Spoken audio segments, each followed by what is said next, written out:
오늘도 교양으로 읽는 세계 종교의 저자 류상태 선생님과 함께 이웃 종교에 대해 하나하나 알아가는 시간 가져보겠습니다. 선생님 반갑습니다. 네, 반갑습니다. 네, 먼저 저희 청취자분들께 간단한 소개와 함께 인사 말씀 부탁드릴게요. 네, 저는 종교에 관한 글을 쓰는 종교 작가입니다. 청취자 여러분 만나서 반갑습니다. 네, 반갑습니다. 저희가 지난주에는 서양 종교의 탄생을 주제로 이야기 나눠봤는데요. 너무 재밌어서 한 주를 또 기다렸습니다. 네. 간략히 정리를 해주신다면요? 예, 그러니까 서양 종교에서 어떤 그 중요한 전기가 서기 전 600년경이라고 볼 수 있습니다. 네. 그때 페르시아에서 조로아스터교라고 하는 율신 신앙이 시작이 됩니다. 네. 그리고 그 신앙이 바벨론에 의해서 포로로 잡혀가 있던 그 유대인들에게 전달이 되죠. 그래서 유대교가 그 이전까지는 완벽한 유일신 종교라고 할 수가 없는데 그때서부터 유일신 신앙이 본격적으로 시작이 돼요. 그래서 네. 어떤 사람은 그 유대교의 시작은 아브라함이 살았던 서기전 2000년 출애굽이 있었던 서기전 1200년 이때가 아니라 서기전 500년으로 봐야 된다. 그런 주장을 할 정도로 그렇게 그 유일신 신앙의 시작이 중요한 그 역할을 하게 됩니다. 네. 그래서 이 페르시아의 조로아스터교가 유대교로 전파되면서 또 그리스도교로 그리고 이슬람교로 이어지면서 네. 서양의 종교적인 흐름은 유일신 종교로 정착이 됐다. 이런 말씀을 제가 지난주에 드렸었고요. 네.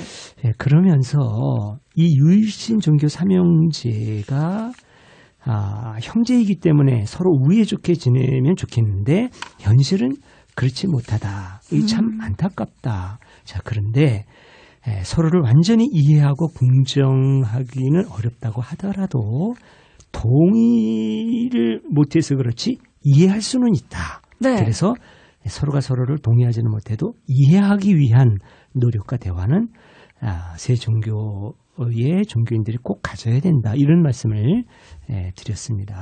네, 삼형제라고 할 수 있는 유대교, 그리스도교, 이슬람교에 대한 이야기를 나눠봤었죠.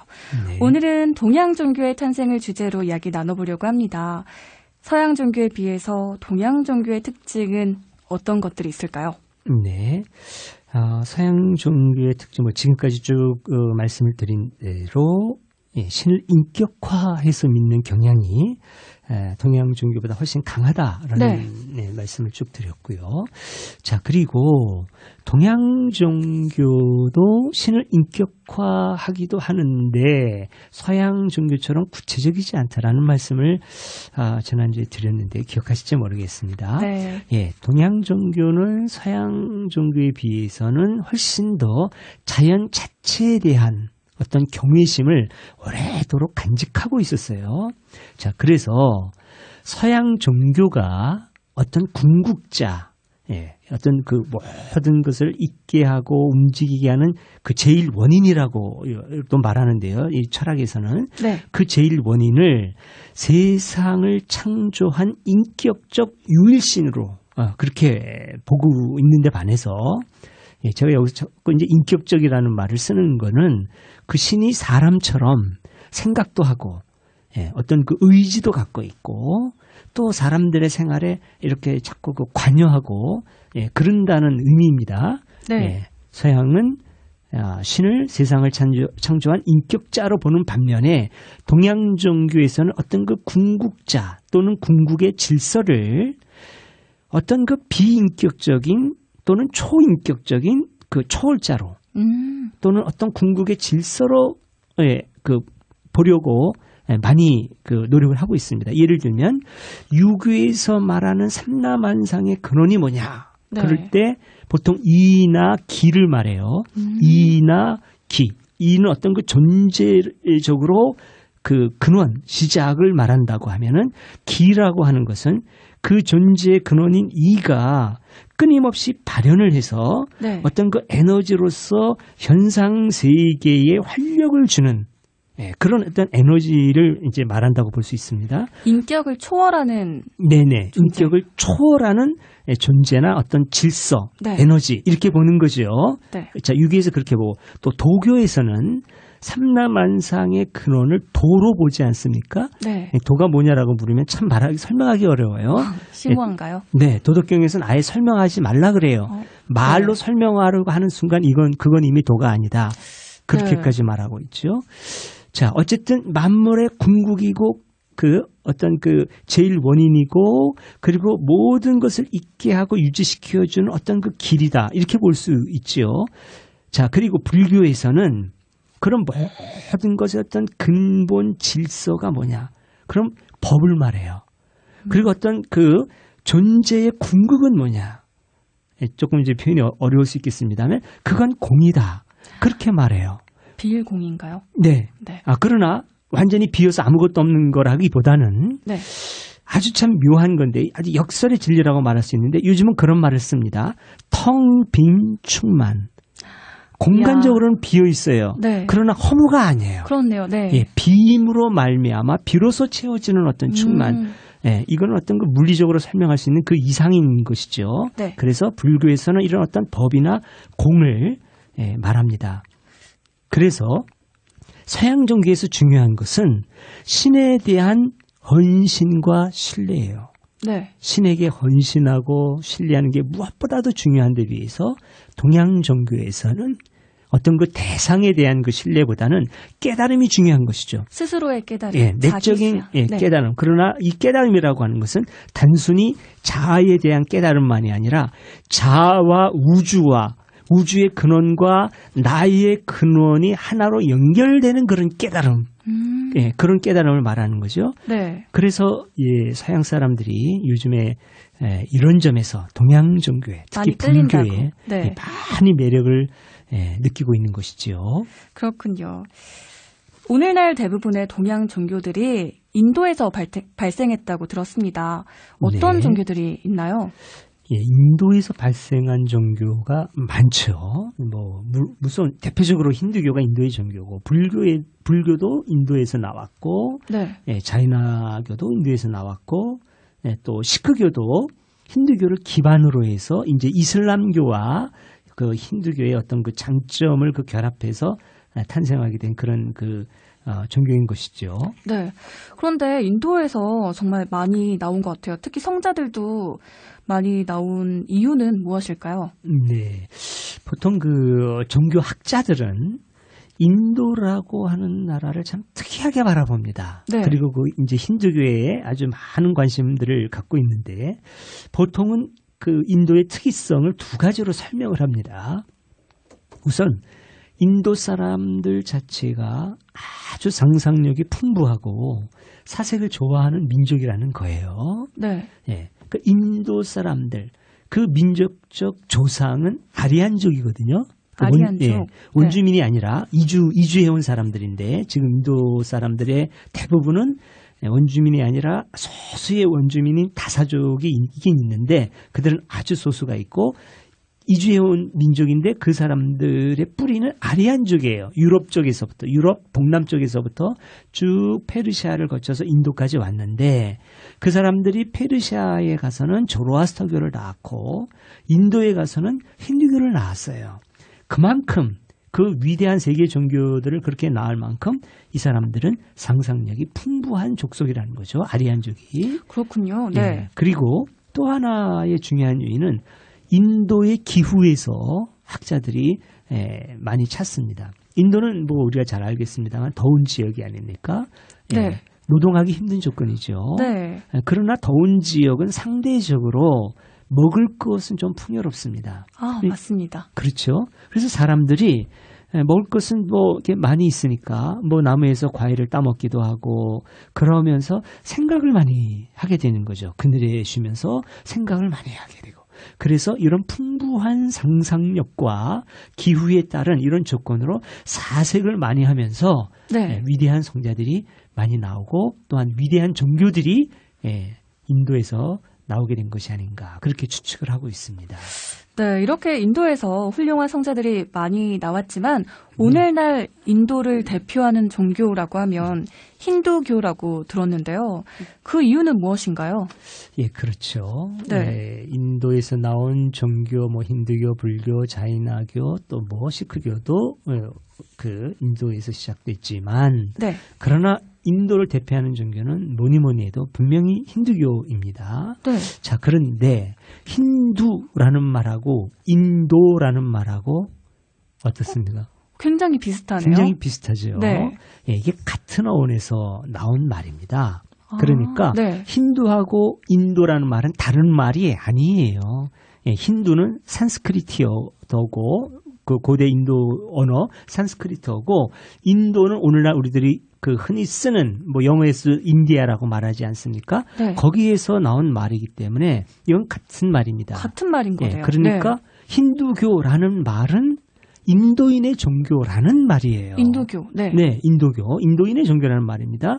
자, 그래서 예, 세계의 종교인 불교가 인도에서 힌두교를 기반으로 탄생했는데 아시아의 종교가 되고 세계인의 종교로 발돋움했지 않습니까? 네. 힌두교는 그렇게 세계로 뻗어나가지는 않았어요. 네, 못했어요. 예, 네. 오히려 불교가 발전됐다고도 볼 수 있는데 그런데 인도에서는 뿌리를 내리지 못합니다. 네. 왜 그러냐?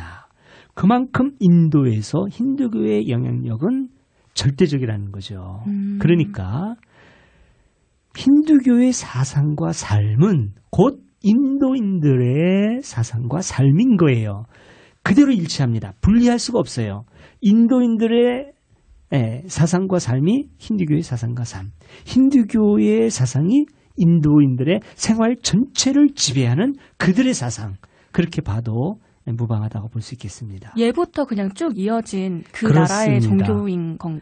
그렇죠. 네. 처음부터 이 아리안족이 지금의 인디아 지방에 들어온 그때부터 시작된 종교가 지금까지 계속되고 있는 것이죠. 변화는 있어요. 네. 변화는 되어 있지만 지금까지도 역시 그 힌두교라고 하는 거대한 그 종교가 인도 사람들의 삶을 지배하고 있는 것이죠. 네, 신기하네요. 꼭 한번 네. 또 가볼 만한 나라로 사실 인도를 꼽는 사람들이 많습니다. 네, 네. 여러 종교 전통들이 공존하고 있기 때문에 유적지도 많고요. 볼 네. 곳도 많죠. 그래서 인도 사람들은요, 좀 유연한 사고를 갖고 있을 것 같은데 어떤가요, 선생님? 예, 그런 면도 있고요. 네, 조금 아닌 면도 좀 있습니다. 그렇군요. 네. 원래는 인도 사람들의 사고는 원래는 유연해요. 예. 그리고 힌두교도 원래는 아주 포용적인 종교가 맞습니다. 네. 그래서 종교 형태도 포용적이라고 볼 수 있어요. 우리가 어떤 종교에 대해서 그 종교는 다신교적이냐, 유일신교냐, 뭐 범신론적이냐 이렇게 물어보면 대개 답이 나오거든요. 네. 그리스 로마인들의 종교는 다신교적이었다.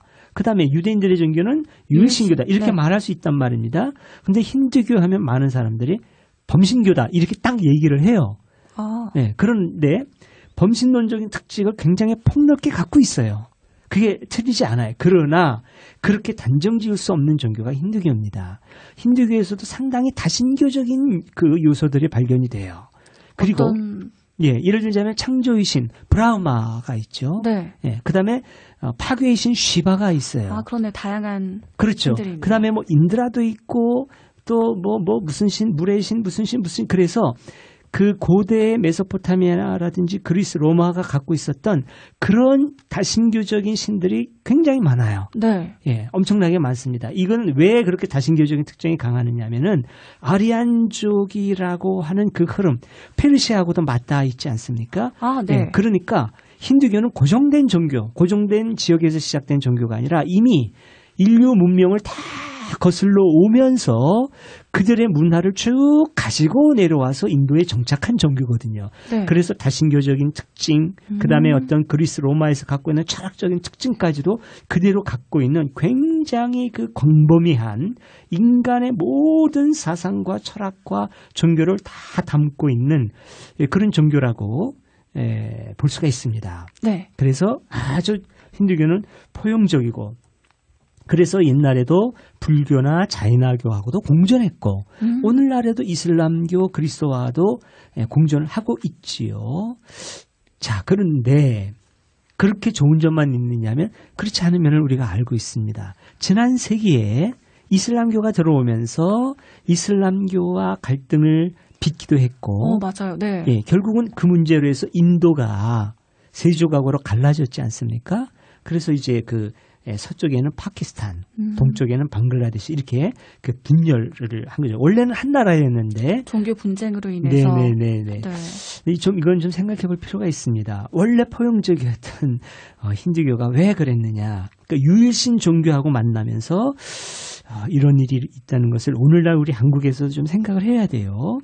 저는 이제 우리나라에는 큰 종교 갈등이 없는 것이 네. 불교라고 하는 더러운 종교 때문이라고 보는데 유일신 종교인 그리스도교와 만나면서 요즘에는 조금 불교에서도 뭐라 그럴까 너무 그 어떤 그리스도교인들의 일부겠습니다만 어떤 무리한 언행 때문에 좀 격하게 반응하는 분들이 있는 걸 보고 좀 겁이 날 때가 많이 있습니다. 네. 그러니까 어떻게 해서든지 먼저 그 무리를 범하지 말아야 되겠지만 같은 방식으로 대하지 말고 끝까지 참아내고 대화로 해결하는 것이 참 중요할 텐데 인도를 보면은 조금 걱정되는 면도 없지 않습니다. 네, 그렇습니다. 포용적인 자세가 필요할 것 같네요. 네, 그렇습니다. 네, 이렇게 인도의 종교들에 대해서 알아봤는데요. 동양 종교하면 빼놓을 수 없는 게 또 유교죠. 네. 유교는 중국의 공자로부터 시작한 종교 전통인데요. 중국에서 유교가 탄생된 배경은 무엇이고 또 유교가 어떤 종교인지도 설명 부탁드립니다. 네. 유교 하면은 공자님에 의해서 시작된 종교이죠. 네. 유교의 시조가 공자님인데 그 가르침이 맹자, 순자 이렇게 이어져 오면서 오늘날까지도 그 가르침이 이어져 오고 있습니다. 자, 그런데 유교가 어떤 종교인지를 알려면 우선 공자님이 가르치려고 했던 게 무엇인가를 알아야 되겠죠. 그 창시자니까. 네. 자, 근데 공자님의 관심은 초월적 세계가 아니라 현실 세계였어요. 예, 네. 초월적 세계가 아니라 현실 세계. 그래서 이런 일화가 있습니다. 공자님의 제자 중에 한 분이 이런 질문을 했어요. 선생님은 하늘의 일을 별로 이렇게 자세히 말씀을 안 하시는데 하늘에서 어떤 일이 일어나는지 궁금하니 좀 말씀을 해 주시지요. 그때 공자님이 뭐라고 말씀을 하셨느냐면 우리가 지금 땅의 일도 제대로 다 알지 못하는데 하늘의 일을 논하겠느냐. 정말 현실적이네요, 정말로. 그렇죠. 네. 예. 땅의 일도 다 모르는데 어떻게 하늘의 일을 논하겠느냐. 이것은 공자님의 관심이 어디에 있느냐를 나타내 주는 것이죠. 네. 자, 공자님이 사시던 시대, 서기전 5, 6세기죠. 부처님의 세기하고 비슷해요. 네. 자, 이때는 중국에서는 춘추 전국 시대입니다. 춘추 전국 시대. 여러 나라로 나뉘어져 있었어요, 중국이. 네. 여러 나라로 나뉘어져 있으니까 나라 간의 전쟁도 빈번히 일어나고 백성들은 그 전쟁 때문에 힘들어합니다. 자, 그래서 어떤 위정자를 만나느냐에 따라서 백성들은 전쟁에 휘말리기도 하고 또 상대적으로 평화를 누리기도 하고 이렇게 정치에 따라서 백성들의 삶이 달라지는 걸 공자님이 봤어요. 그래서 어떻게 하면 위정자가 정치를 잘해서 백성들을 잘 살게 할 것인가 거기에 공자님이 관심을 갖게 된 겁니다. 그래서 이 유교를 보면은 종교적인 색채도 분명히 있습니다만 오히려 아주 현실적인 윤리와 철학과 정치적인 어떤 가르침들이 훨씬 더 많이 있다고 볼 수 있습니다. 그래서 유교는 종교와 윤리, 철학과 정치를 모두 아우르는 신념체계로 발전을 하게 된 것이고요. 그렇군요. 또 네. 우리나라를 거쳐서 일본으로 전파되면서 동아시아 세계의 중심 가치관이 되었는데 한번 이렇게 보면 우리나라도 굉장히 종교적인 민족이거든요. 네. 예, 그래서 어떤 그 당군 신화도 갖고 있고 맞아요. 또 네. 위대한 그 세계적인 스님들 계시지 않습니까? 원효라든지 의상이라든지 맞아요. 예, 뭐 고려시대의 진울이라든지 그런 위대한 스님들이 계신데 근데 유교의 가르침을 받은 종교인을 한번 찾아본다면 어떨까요? 유교의 가르침. 가르침을 이어받은 한국의 종교인 찾기가 어렵죠. 예. 딱 떠오르지는 않는 많죠? 것 같아요. 예, 네. 왜 그러냐면 유교라고 하는 그 유교의 가르침은 우리나라로 오면서 종교적인 색채보다는 훨씬 더 정치 철학적인 색채를 가지고 들어와요. 그러니까 뭔가 규범 같은 네네. 그런. 네. 그러니까 훌륭한 유교 철학자 혹은 훌륭한 유교 성리학자 그러면 말할 수 있어요. 네, 퇴계 이황, 네. 율곡 이이 아주 뭐 세계적인 철학자들이죠. 유교 네. 철학자 아주 일본에서도 엄청 존경하는. 자, 그런데 그분을 종교인이라고 말할 수 있느냐? 종교인이라기보다는 철학가요, 정치인이요, 사상가요, 성리학자란 말이죠. 네. 자, 이렇게 그 유교라고 하는 종교는 종교라고 볼 수도 있지만 종교적인 색채도 분명히 있죠. 조상을 공경하고 그런 종교적인 색채도 있지만 종교뿐만 아니라 윤리와 철학과 정치 모든 영역을 아우르는 신념 체계다. 이렇게 보는 것이 옳겠습니다. 네, 그렇습니다. 오늘은 이렇게 동양 종교의 탄생을 주제로 이야기 나눠봤는데요. 끝으로 청취자분들에게 꼭 전해주시고 싶은 메시지가 있다면 전해주시죠. 네. 아까 이제 인도에 대한 이야기를 하면서 네. 굉장히 풍요롭고 포용적이었던 힌두교인들이 서양의 유일신 종교와 만나면서 좀 과격해진 면도 있다. 이런 얘기를 했습니다. 그래서 그 종교의 통합을 그렇게도 원했던 힌두교와 그 이슬람교와 또 기독교와 다 같이 서로 그 평화롭게 지내기를 원했던 간디를 암살한 사람이 힌두교인이거든요. 예, 네. 그러니까 이건 참 비극이죠.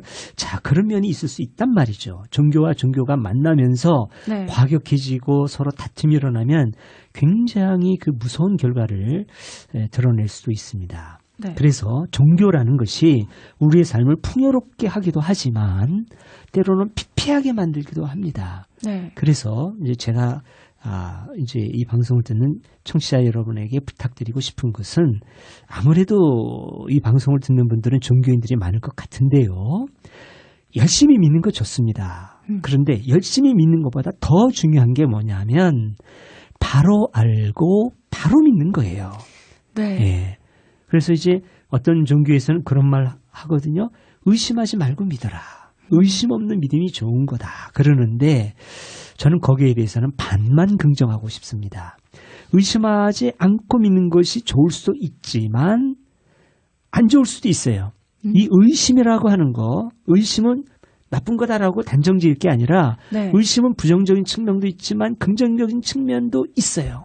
과학자들은 매사에 의심해야 돼요. 그래야 과학이 발전합니다. 이 정도면 됐다 하는 순간 정체돼요. 자꾸 의심을 하고 이게 과연 괜찮으냐, 지금까지 흠이 없다고 하는데 정말 흠이 없느냐, 자꾸 흠을 찾아내려고 하고 의심하고 그럴수록 과학도 발전하고 학문도 발전하는데 사실은 종교에도 그런 면이 있습니다. 네. 지금까지 옳다고 해왔던 전통적인 교리, 이게 정말로 옳은 거냐. 예. 자꾸 그 성직자들은 무조건 의심하지 말아라. 아무것도 의심하지 말아라. 그렇게 말하는 사람이 있는데 정말 그러냐. 이걸 생각해 봐야 되고. 네, 맹목적인 신념은 옳지 않다는 네네. 말씀이군요. 네. 예. 이제 그리스도교의 가르침 중에 이런 말이 있습니다. 행함이 없는 믿음은 죽은 믿음이다. 근데 저는 이렇게도 말하고 싶어요. 의심하지 않는 믿음도 죽은 믿음이다. 그래서 뭐 꼭 신을 의심하라는 것이 아니라 신을 의심하지 않아도 좋아요. 그러나 그 신을 믿는 내 믿음은 의심해야 됩니다. 내 믿음이 과연 옳은가. 네. 그건 끊임없이 의심하고 돌아봐야 합니다. 2000년 전의 신앙인은 그렇게 믿었지만 그리고 기독교 성경에도 그렇게 기록되어 있지만 정말 지구가 움직이지 않는 중심이고 태양이 지구의 주위를 도는 거냐? 이거는 분명히 아니거든요. 그러니까 오늘날에 2000년 전에 신앙인들이 믿고 기록했던 것을 문자 그대로 믿는다는 것은 엄청난 혼란을 이야기합니다. 그러니까 종교인들도 끊임없이 믿어야 돼요. 이 기록에 대해서 이게 정말 그대로 옳은 거냐. 끊임없이 의심을 하고 묻고 재해석하지 않으면 네. 오히려 종교가 우리 신앙을 풍요롭게 하기보다 피폐하게 할 수도 있다라고 하는 점도 같이 생각했으면 좋겠습니다. 네, 그렇습니다. 맹목적인 믿음보다는 합리적인 의심은 가질 필요가 있는 거군요. 그렇습니다. 네, 오늘 이렇게 교양으로 읽는 세계 종교의 저자 류상태 선생님과 함께 동양 종교의 탄생을 주제로 이야기 나눠봤습니다. 선생님, 오늘도 좋은 말씀